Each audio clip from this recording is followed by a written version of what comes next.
El líder opositor venezolano Edmundo González Urrutia llegó a España este domingo tras recibir asilo político. Su salida de Venezuela llega en medio de una crisis desatada tras las presidenciales de julio, marcadas por denuncias de fraude. Con esto comenzamos. Los saluda Silvia Cabrera desde Berlín. Titulares. Edmundo González Urrutia arribó a la base aérea de Torrejón de Ardoz en Madrid, España, acompañado por su esposa en un avión de la Fuerza Aérea Española. María Corina Machado dijo que el líder opositor corría peligro en Venezuela. Israel cierra sus fronteras terrestres con Jordania tras un tiroteo mortal en un paso fronterizo de Cisjordania. 3 civiles israelíes murieron cuando el conductor de un camión abrió fuego en el puente de Alenbay. El presunto atacante murió.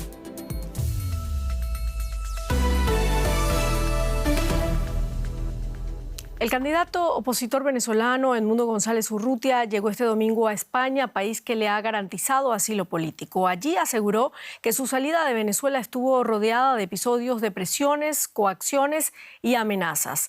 El rival de Nicolás Maduro en las cuestionadas elecciones del 28 de julio tenía una orden de captura por supuesta usurpación de funciones, conspiración y sabotaje, entre otros cargos. Salió del país para preservar su libertad y su vida, así lo aseguró la líder opositora María Corina Machado. Los líderes de la oposición venezolana afirman que él es el presidente legítimo de su país. Pero acaba de llegar a España, donde se le concederá asilo político. Porque lejos de asumir la presidencia a la que aspira, Edmundo González Urrutia se enfrenta a la posibilidad de detención en su país. Tras 11 años en el poder, Nicolás Maduro fue declarado nuevamente presidente tras las elecciones de julio, aunque la oposición denuncia que los resultados fueron manipulados. Lo que ocurrió en la jornada electoral de hoy. Aquí se han violado todas las normas. Nuestra lucha continúa y no descansaremos hasta que la voluntad del pueblo de Venezuela sea respetada. Los partidarios de la oposición han sido reprimidos por este reclamo. Desde las elecciones, el gobierno ha arrestado a miles de manifestantes, obligando a los líderes opositores a esconderse. Entre ellos, María Corina Machado, quien se apartó para permitir la candidatura de Urrutia tras ser inhabilitada para las elecciones presidenciales. Desde entonces, Machado ha liderado varias protestas contra Maduro para exigir un recuento de votos transparente.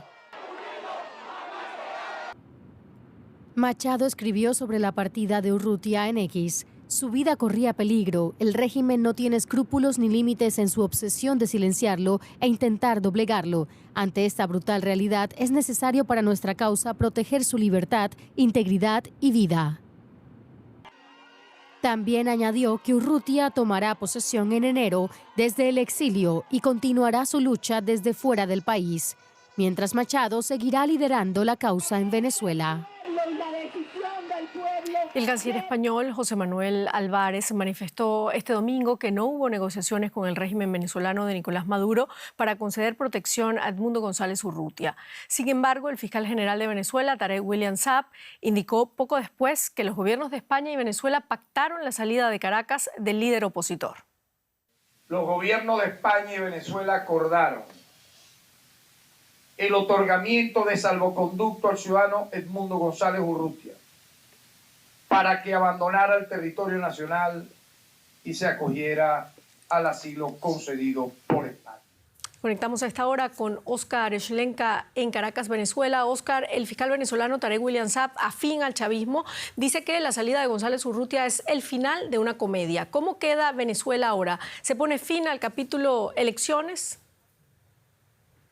Bueno, Silvia, aquí la oposición se ha mantenido firme con la convicción del triunfo electoral del 28 de julio y por ello han acusado al oficialismo de emprender lo que llaman una represión y persecución brutal, no solo a líderes de la oposición, como hemos visto, sino también a manifestantes, periodistas, activistas de derechos humanos, y eso es algo que se le ha criticado mucho a la administración de Nicolás Maduro. A pesar de la persecución, los líderes de la oposición han dicho que mantienen su lucha por la verdad y porque se respeta el voto y la voluntad expresada en las elecciones. Quizá ahora en un ambiente un poco más hostil, con menos garantías, pero con un importante apoyo internacional. Aquí es donde Edmundo González Urrutia ahora podrá enfocarse en mantener ese apoyo internacional junto con la diáspora venezolana, que ya estamos viendo cómo aumenta en las fronteras en los últimos días. Para la oposición, Urrutia ahora cuenta con más libertad y seguridad para declarar, denunciar y negociar desde España que lo que podría ser aquí en Venezuela, donde permanecía en resguardo y con orden de arresto. Óscar, con González Urrutia ya en Madrid, la pregunta ahora es ¿qué va a pasar con María Corina Machado? ¿Corre también peligro la líder opositora? María Corina Machado también se ha mantenido en resguardo porque ha denunciado que corre peligro, pero ha expresado su voluntad de permanecer en Venezuela. Ayer se informaba sobre el asedio de la Embajada de Argentina custodiada por Brasil, donde permanecen 6 opositores cercanos a María Corina Machado. Algunos analistas sugieren que este asedio formaba parte de la presión contra Edmundo González Urrutia. Ya hoy informan que se han retirado las fuerzas de seguridad de la residencia de Argentina. Pero hemos informado también del arresto de varios líderes opositores, algunos desaparecidos incluso. Así que la persecución a los políticos de oposición continúa y se profundiza. Y algunos temen que esto, unido al exilio de Edmundo González Urrutia, podría fragmentar la unidad del movimiento opositor que Machado había logrado, mientras se definen qué nuevas estrategias van a aplicar desde la oposición aquí en Venezuela. Así que tanto las amenazas de la seguridad y la libertad a líderes opositores, incluyendo a Machado, y mantener la unidad del movimiento, son obstáculos para continuar la lucha opositora en Venezuela y desde Venezuela, a pesar del apoyo internacional. Muchísimas gracias, Óscar Schlenka, desde Caracas. Bueno, seguimos con otros temas. Israel cerró la totalidad de su frontera terrestre con Jordania tras un mortífero tiroteo en un paso fronterizo de Cisjordania en el que murieron 3 civiles israelíes y el atacante. El ataque tuvo lugar en Allenby, principal conexión entre Jordania y la Cisjordania ocupada por Israel. Según el ejército israelí, el conductor de un camión se acercó desde el lado jordano, se detuvo y abrió fuego, matando a 3 operarios antes de ser abatido por las fuerzas de seguridad. Jordania anunció una investigación del incidente. Jordania e Israel firmaron oficialmente la paz en 1994. No obstante, el país árabe critica duramente la política israelí hacia los palestinos. Más de la mitad de los ciudadanos jordanos son de ascendencia palestina y muchos siguen teniendo lazos familiares con habitantes de la Cisjordania ocupada o de Gaza. Vamos a hablar ahora directamente con Maya Siminovich en Tel Aviv. Maya, tras el atentado desde Jordania, hoy el cierre de los pasos de esa frontera, ¿cómo se vive la situación allá en Israel? Hola, Silvia. En realidad este país está viviendo tantas cosas tan peculiares en los últimos tiempos que hoy ha sido la gran noticia de la mañana y luego el resto del día ha seguido siendo noticia principal, pero sin demasiado análisis y las cosas continúan. Continúan la guerra en el norte, que se está acentuando cada vez más. Y con respecto a este atentado, que efectivamente murieron 3 funcionarios, uno de ellos de origen argentino, mientras que la población israelí contempla cómo tal vez otro frente se puede abrir, lo que ha pasado es que se han cerrado todos los pasos con Jordania, que es la frontera más larga que tiene Israel con el país vecino. Son 309 kilómetros y hay algunos pasos que utilizan los israelíes sobre todo. Y este paso que se ha cerrado, el primero que se ha cerrado esta mañana donde hubo el atentado, es el único paso que usan los palestinos para pasar a Cisjordania. Es un paso fundamental por el que entran camiones de ida y venida de Israel para Jordania con productos también del Golfo. Así que es una cosa que importa mucho a la economía de la región. Dicen que van a abrirlo mañana. Y sin embargo, por ahora está congelada esa decisión. Vamos a ver qué es lo que sucede mañana. Tendremos que esperar entonces hasta mañana. Bueno, por otro lado, Netanyahu ha condenado los hechos al comienzo de una reunión gubernamental, al tiempo que ha hecho un llamamiento a la unidad y a la imposición de la vía militar. ¿Cómo responde el pueblo israelí a estas palabras? Se manifiestan y se manifiestan. Ayer hubo una manifestación, como dijimos, de cerca de 500.000 de personas aquí en Tel Aviv. Hoy se han manifestado menos personas, pero también muchos miles. La respuesta de cierto sector también del ejército y también político es que este tipo de terrorismo que está sucediendo desde Jordania, que ha sucedido desde Jordania, algo que no pasaba desde hacía 30 años, puede también deberse a las acciones y palabras de uno de los ministros de la coalición de gobierno de Netanyahu, que es Itamar Ben-Gvir, el ministro de la Policía de Seguridad Interior y líder del partido del supremacista judío, Poder Judío.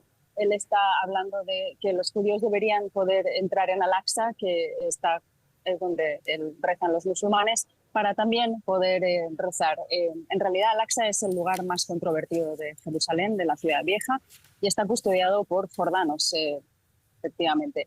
Al-Aqsa es el lugar sagrado tercero del Islam y el primero del judaísmo. Sin embargo, hay una convención que se ha respetado hasta ahora, que los judíos no rezan en Al-Aqsa. Ben-Gvir, mientras tanto, está desafiando esto, está yendo hacia esa zona y está hablando de cosas que sublevan a muchas personas. Hay quien señala que tal vez este tipo de terrorismo surge por este tipo de provocación también. Muchísimas gracias, Maya Siminovich, desde Tel Aviv. Y el canciller alemán Olaf Scholz rechazó categóricamente este domingo convocar al Parlamento para obtener un voto de confianza sobre su gestión. Esto pese a los malos resultados en las recientes elecciones regionales de los estados de Turingia y Sajonia y las críticas hacia su persona, incluso desde sus propias filas en el Partido Socialdemócrata SPD. Sus declaraciones, vertidas en una entrevista con ZDF, una de las cadenas nacionales de televisión alemanas, tienen lugar a solo semanas de otras importantes elecciones regionales en el estado federado de Brandeburgo. Según un sondeo de esa cadena televisiva, el 77% de los encuestados considera que el liderazgo de Scholz está debilitado. Y este domingo se apaga la llama de los Juegos Paralímpicos durante la ceremonia de clausura en París, una fiesta de color y música electrónica en el Estadio de Francia, a la que asistieron cerca de 60.000 personas. Esta ceremonia de cierre fue la culminación de 11 días de competición entre los mejores atletas con discapacidad del mundo. Tras unos Juegos que han sido todo un éxito, París traspasó la bandera paralímpica a Los Ángeles, la ciudad estadounidense que acogerá en 4 años la próxima cita. París ha aprovechado el acontecimiento para hacer sus calles más accesibles, aunque sigue habiendo mucho trabajo por hacer en este sentido. Muchas personas con discapacidad siguen señalando que la vida cotidiana en París persiste como un desafío considerable. Durante los Juegos Paralímpicos se ha podido disfrutar de impresionantes actuaciones deportivas realizadas por arqueras sin brazos, nadadores sin miembros o futbolistas disparando al arco aún sin poder verlo. Todo en escenarios impresionantes. La cita también fue una formidable fiesta para los visitantes. Hasta 2/3 de los franceses vieron al menos alguna competencia de los Juegos Paralímpicos. Hay mucha gente feliz, voluntarios, espectadores, gente de muchos países. Fue impresionante ver a personas con discapacidades sobreponerse a su condición para lograr lo extraordinario. Los Juegos sirvieron también de ocasión para que algunos se pusieran en la piel de las personas con discapacidad, por ejemplo, jugando al voleibol sentados. Ahora entiendo lo difícil que es ese deporte y cuánto hay que adaptarse. Me encantó. Lo volveré a probar cuando regrese a casa.